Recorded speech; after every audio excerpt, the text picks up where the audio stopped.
예수를 붙잡은 무리들이 등불이 밝게 켜진 한 집으로 들어섭니다. 그곳에는 이제 수많은 사람들이 모여 있었죠. 그 집은 다른 사람이 아니라 대제사장 가야바라고 하는 사람의 집인데, 그곳에 모인 자들은 하나같이 수근거리면서 붙잡혀온 이 예수를 경멸의 눈빛으로 바라봅니다. 예수는 얼마 전 예루살렘에 들어왔는데 온통 마을을 시끄럽게 만들었죠. 성전에서 난동을 부리고, 그리고 종교 지도자들과 논쟁하며 곤란하게 만들기도 하고, 독사의 자식이라는 등 이 종교 지도자들 얼굴에 먹칠을 하기도 했죠. 그런데 각 지역으로부터 들렸던 소문들 때문이었는지, 아니면 눈에 띄는 말과 행동들 때문이었는지 모르겠지만, 이 예수라고 하는 사람은 예루살렘에 들어올 때부터 이미 슈퍼스타가 되어 있었습니다. 그래서 많은 사람들이 예수를 따르고 좋아했죠. 원래 자기들 것이었던 사람들에게 관심과 그 인기를 빼앗긴 종교 지도자들의 이 눈에 예수님은 반드시 제거해야 할 대상으로 그렇게 거북한 그런 존재였습니다. 그래서 그의 자존심을 꺾어내려고 여러 번 시도했지만 되려 사람들 앞에서 망신만 당할 뿐, 창피만 당할 뿐, 전혀 예수님께 타격을 입히지도 못했죠. 하지만 예수님은 물 들어올 때 노젓자는 마음인지 모르겠는데, 이 종교 지도자들에 대해서 굉장히 많은 욕들을 해가면서 이 종교 지도자들에서 악한 말들을 참 많이 하셨습니다. 독사의 자식, 이런 악한 말들을 서슴지 않고 하셨죠. 이 나름 유대교를 잘 이끌고 세워가셨던 이 지도자들로서는 갑자기 나타난 이 예수님이라고 하는 사람은 상당히 불쾌하고 불만족스러운 그런 사람이었을 것입니다. 이건 단순히 자기들의 권위에 도전하는 걸 넘어서서 이 유대교라고 하는 것 자체에 도전하는 것으로 보였을 것입니다. 그래서 처음에는 별로 관심이 없었는데 점점 인기를 얻어가고 자기들의 기득권을 빼앗아가는 이 예수를 바라보면서 질투를 느꼈고 가만 내버려둘 수 없었어요. 그래서 계속해서 때를 엿보고 있었는데, 그들에게 먼저 예수님의 제자인 이 가룟 유다가 손을 내밀고 그들을 예수를 뜻하지 않은 시기에 이렇게 붙잡게 된 것이죠. 그래서 아직 동도 트지 않은 그 시간에 다들 모여서 무슨 비밀 작전이라도 하려는 듯 그렇게 어떤 제목으로 이 사람을 엮어서 죽일까, 이런 고민들을 하고 있었어요. 그렇게 사람들을 모아서 예수님에 대한 불리한 증언들을 그렇게 모으려고 시도했지만 사형에 처할 만한 마땅한 죄를, 그 증거를 찾지 못했습니다. 이 마음이 다급했는지 이 대제사장 가야바가 나서서 왜 대꾸가 없냐, 네가 진짜 하나님의 아들 예수냐, 이렇게 질문을 했고, 예수님은 이제까지 수많은 그 거짓 증언들 앞에서는 단 한마디도 하지 않으시다가 지금 이 가야바의 질문에는 너가 지금 이야기했다, 이제 앞으로 너희가 내가 하나님 우편에 앉은 것과 내가 구름을 타고 다시 오는 것을 너희들이 보게 될 것이다, 이런 얘기를 해요.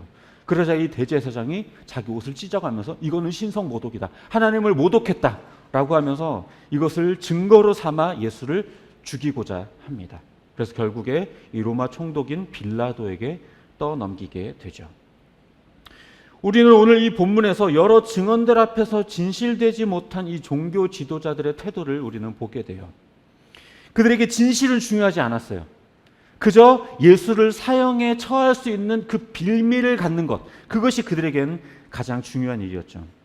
그래서 그들은 그것이 진실이든 아니든 상관없이 이 예수님의 진실된 증언을 신성 모독으로 치부해서 그렇게 사형에 처할 만한 그럴싸한 죄목으로 내걸었던 것입니다. 예수님의 증언은 분명 다른 사람들의 그 어떤 증언보다도 진실되고 정말 진리였던 그 증언이었지만, 그들에게는 그것이 결코 받아들일 수 있는 것이 아니었어요. 아니, 이미 그들은 자신들의 생각에 고착되어서 진리의 귀를 귀 기울이고 마음을 열고 이해하려는 마음이 전혀 없었어요. 받아들일 생각이 전혀 없었어요. 그저 자기들이 섬기는 하나님의 모습을 자기들이 정해두고 자기들이 해석한 그 율법을 가지고 자기와 다른 모든 생각들은 틀렸다라고 말하면서 그 모든 것들을 악한 것으로 여기며 몰아세웠던 거예요.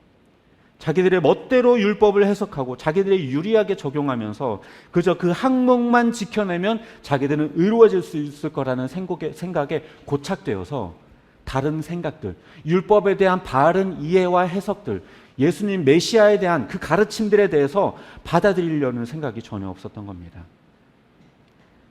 3년간 그렇게 많은 시간 동안 예수님은 율법에 대한 바른 해석에 대해서 그리고 하나님에 대해서 말씀하셨지만 그들은 진지하게 받아들여보고 생각해보고 한번 검토해보고 한번 따져보려고 하지 않고 그냥 덮어놓고 다 받아들이지 않으려고 했어요. 왜냐하면 자기들의 기득권을 빼앗는 예수가 못마땅했기 때문에. 그들 눈에 예수님은 그저 유대교의 전통을 무너뜨리려는 이단자로 보였고 신성을 모독하는 자로만 보였을 뿐이에요.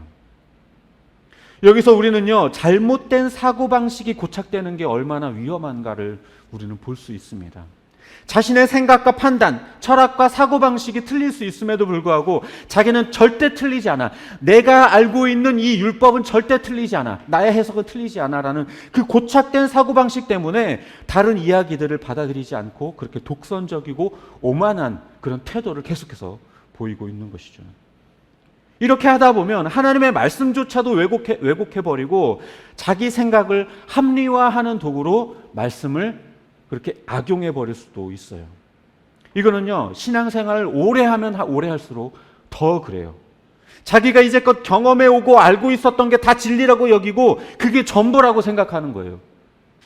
그게 그냥 흘러내려왔었던, 나도 모르게 내 안에 자리 잡고 있는 습관인지 관습인지 전통인지 이게 진짜 하나님의 말씀인지 생각해 보지 않고 그저 그냥 관습이고 전통일 뿐인데 그것을 진리로 받아들이고 하나님의 말씀으로 받아들이고 그것을 거부하지 않는 거죠. 다른 모든 것들을 다 거부해 버리는 거예요. 그래서 자기가 알고 있는 모든 것이 성경에 대해서 잘 알고 있고 모든 것에 대해서 다 알고 있는 것처럼 이제껏 내가 알던 것과 다른 것에 대해서 듣게 되면 저거는 받아들일 수 없어. 이런 태도를 보이죠. 이를테면 교회는 이렇게 생겨야 되고 예배는 이런 형태여야 되고 찬양은 이래야 한다라는 식의 어떤 사고방식, 그런 것들도 마찬가지예요.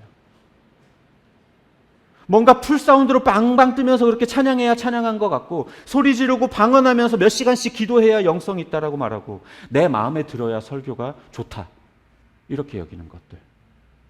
더 심한 경우에는요, 신비한 꿈이라도 꾸면 그 경험이 너무나도 신비하고 놀라워서 그걸 자기 삶의 방향으로 삼아요.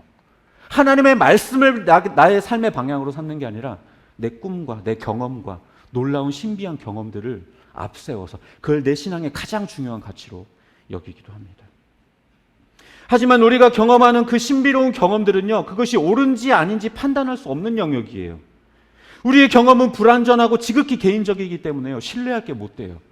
그것이 하나님이 주신 것인지 그것이 사탄이 가장해서 좋은 것처럼 보이게 한 것인지 우리가 어떻게 판단할 수 있겠습니까? 그거는 그 누구도 몰라요.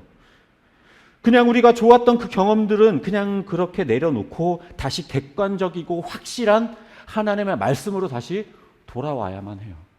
그래서 그 말씀을 내 삶의 가치로 두고 그것을 따라야 되는데 내 신비한 경험, 그리고 내가 알고 있는 그 지식, 이제까지 내가 알아왔던 기독교에 대한 그 지식들, 그 관습들, 이것들로 내 신앙의 방향을 결정하려고 합니다. 그렇게 그런 잘못된 사고방식에 그렇게 고착되기 시작하면 하나님의 말씀조차도 받아들이지 않고 하나님의 말씀을 왜곡해서 나에게 중요한, 나에게 필요한 아전인수로 말씀을 끌어들일 수도 있는 거예요. 김기동이라고 하는 사람도요, 결국에 자기 경험을 말씀보다 앞세우다가 그렇게 이단이 되었어요. 귀신 축출을 사역하면서 귀신 들린 사람들을 계속 만나다 보니까 이 사람들의 말을 받아들이게 되고 그 경험을 놀랍고 신비로운 것으로 여겨서 결과적으로 말씀보다 더 중요한 것으로 여기게 된 거죠. 결과적으로 자기의 경험을 통해 하나님의 말씀을 왜곡했어요. 결국 자기의 경험을 중요하게 생각하고 그 잘못된 생각에 고착되어 버리니까 자기 생각을 고치는 게 아니라 자기 경험과 자기 지식과 자기 판단을 진리로 받아들이고 하나님의 말씀을 오히려 왜곡하는 거죠. 오히려 고정되어 있고 여전히 그대로 있는 하나님의 말씀인데 그걸 바꿔버리는 거예요. 만약에 이 바리새인들이, 이 종교 지도자들이 그런 고착된 생각들을 내려놓고 열린 마음으로 예수님을 대했다면 어떻게 됐을까요? 아마 성경은 다르게 쓰였을 겁니다. 하지만 자기들의 율법과 전통이 너무나도 중요하기 때문에 예수님의 진정한 증언 앞에서 그걸 신성 모독으로 몰아서 예수를 죽여버리는 엄청난 죄악을 저지르고 말죠. 진리이신 예수님을 발견하지 못하고 자기들의 고착된 생각에 빠져버려서. 그런데 찾아보면 우리 안에도요, 이런 오만과 고집, 선입견 굉장히 많아요. 신앙생활을 하면 할수록, 오래 하면 할수록 차곡차곡 그 껍데기들이, 그 찌꺼기들이 자꾸만 쌓여가지고 본질적이지 않은 것들에 자꾸만 포인트를 두고 그것들을 진리로 여기고 그것들을 따라가죠. 이제껏 우리가 알아왔던 것들에 대해서 늘 질문하고 다시 들여다봐야 해요. 그렇지 않으면 그 생각에 계속 고착되어서 하나님의 말씀이 그 앞에 있는데도 불구하고 말씀을 그냥 덮어버리고 내 생각과 내 지식과 판단, 내 경험들을 먼저 앞세우게 돼버릴 수 있습니다. 아, 이제껏 내가 잘못 알을 수 있겠다. 내가 알던 게 틀릴 수 있겠다. 내 선입관과 그 고정관념들을 내려놓고 과연 하나님의 말씀에 합당한가? 수용하려는 태도가 우리에게 필요해요. 그렇지 않으면 예수님이 진리를 전해도, 예수님이 지금 이 자리에 와서 설교를 하셔도 우리들의 귀에 전혀 와닿지 않을 겁니다. 오히려 그 이야기를 신성모독이라고 하며 예수님을 십자가에 도로 못 박아버릴 수도 있겠죠. 말씀을 정리합니다. 오늘 예수를 죽이려고 모인 이 종교 지도자들은요, 자기들의 그 지식과 경험, 그 율법과 전통이 옳다고 믿었어요. 그렇기 때문에 그것과 다른 이야기를 하는 것들은 다 거짓이고 잘못됐기 때문에 받아들일 수 없는 것으로 여겼어요. 하나님의 말씀하신 그 의도와는 상관없이 그저 자기들이 오랜 역사 속에서 만들어온 이 유대교와 그 율법을 지켜내는 게 그들에겐 더 중요했어요. 그래서 마음을 열고 예수님의 이 증언에 대해서 진지하게 고민해보고 들어보려고 하지 않고 그 말씀을 덮어놓고 신성모독이다, 죽여버리자 라고 생각하고 십자가에 못 박아버렸죠. 진리를 거짓된 것으로 여기고 자기들의 거짓을 도리어 진리로 여겨버렸어요. 어떤 잘못된 사고방식에 고착돼 버리면 이렇게 돼요. 진리를 거짓으로 바꿔버리고 거짓을 진리로 바꿔버려요. 내 생각과 내 판단과 내 경험을 진리로 받아들이고 하나님의 말씀, 분명한 진리인 하나님의 말씀을 도리어 왜곡하고 거짓된 것으로 바꿔버리게 돼요. 내 지식과 경험은요, 진리가 아니에요. 내 판단과 내 생각은요, 진리가 아니에요. 진리는 오직 하나님의 말씀뿐입니다.